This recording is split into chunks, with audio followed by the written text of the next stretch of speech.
kind of want to give a little rundown on what I did for this. So I got this metal stuff. I want to call it chicken wire, but I don't know if it is. And metal stakes. They're either, hello Blizzard, they're either 3 feet and 4 feet or 2 and 3 feet. So then I put the stakes around, and I had help, but did like most of the big stakes as I went and zip tied them on to the netting or the fencing as I went around. But then I went back and added more stakes.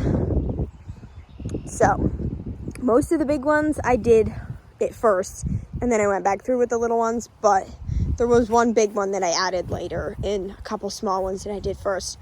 So I zip tied them on in 3 spots through the holes or the little loops. And then for the bottom, there's little metal stakes. I don't want to pull one out, but they're basically just almost like rectangle shapes, but with an open bottom.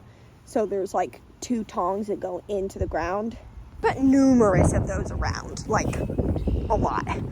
And then I had like 100 in total, but I used some of them in another place, and I had like 2 left over or so.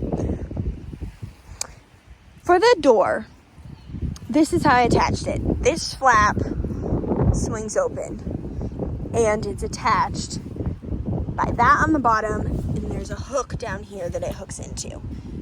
However, I do need to attach it up here because right now it can kind of come a little loose. So I'm gonna hopefully get like a metal lock, or if we have one that I can use, and like lock it. And not that it has to be like locked, but like just so that it's easy, like it holds it in place.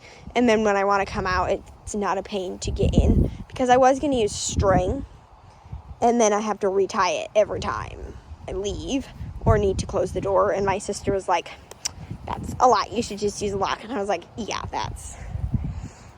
So all right, thank you guys for watching. Stay tuned if you want to see plants.